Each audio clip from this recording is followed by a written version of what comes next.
بسم اللہ الرحمن الرحیم۔ السلام علیکم۔ چڑیوں کے چہچہانے کی آوازیں، سورج کی پہلی کرن شبنم پہ پڑنے سے پانی کے وہ قطرے جادوئی موتیوں کی طرح چمک رہے تھے۔ بڑے بھائی کی شادی تھی، گھر میں ہر طرف رونقیں تھی اور اس گھر کا سب سے شرارتی لڑکا جناب مسٹر حنان ہر کسی کی نظروں سے بچتے ہوئے بھاگ رہے تھے۔ بھاگ کیوں رہے تھے یہ بھی بتا دیتا ہوں۔ جناب کو گھر کے کام کرنے سے موت نہیں بلکہ 3-4 موتیں ایک ساتھ پڑتی تھیں۔ کام چور اتنا کچھ نہ پوچھو۔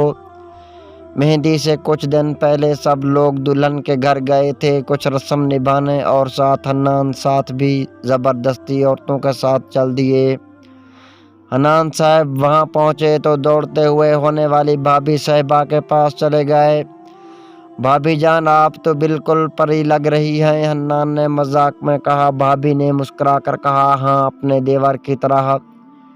حنان کی ہونے والی بھابھی سعدیہ جو بہت خوبصورت تھی، یوں کہہ لو کہ ایک محبت میں بنائی گئی ہو، جیسے خوبصورت پری ہو۔ حنان ہونے والی بھابھی سے بھی باتیں کرتا رہا، پھر شادی کے بعد کی پلاننگ تو کبھی اپنے بڑے بھائی کے بارے میں بتاتا رہا۔ بھائی کی یہ اچھی عادت ہے، یہ بری عادت ہے۔ حنان صاحب کی بھی ایک سب سے چھپا کر رکھی ہوئی مطلب چوری چوری والی خالہ کی بیٹی گرل فرینڈ تھی۔ شادی پہ خالہ کی بیٹی آئی تھی، دونوں ایک دوسرے سے پیار تو کرتے تھے لیکن کہہ نہیں پاتے تھے۔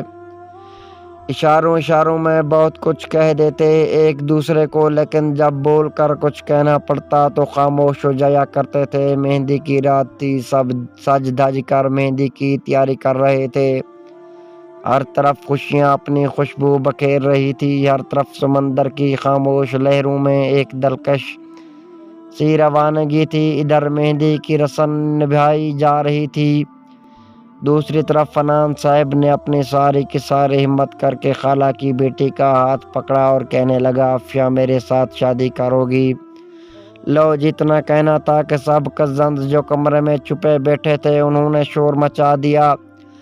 بات مذاق میں بڑوں کو پتہ چلی تو سب نے کہا یہ بھی اچھا ہے، ادھر بڑے بھائی کی شادی کر دیتے ہیں، یہاں ان دونوں کی منگنی۔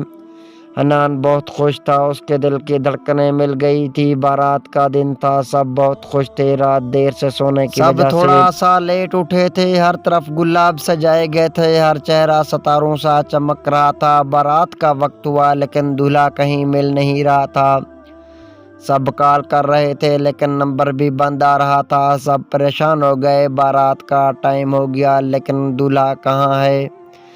شام کے 5 بج گئے لیکن دولہے کا کچھ بھی کسی کو بھی علم نہیں تھا، کہاں ہے کہاں گیا۔ اچانک سے حنان کے موبائل پہ واٹس ایپ میسج آیا، حنان میں تمہارا بڑا بھائی بول رہا ہوں، ابو سے کہنا میں یہ شادی نہیں کر سکتا، مجھے معاف کر دینا۔ اور آج تک حنان کا بڑا بھائی نظر نہیں آیا۔ پھر جس کے بعد برادری کے ڈر اور بدنامی کی وجہ سے حنان کی شادی اس کے ہونے والی بھابھی سے کر دی گئی۔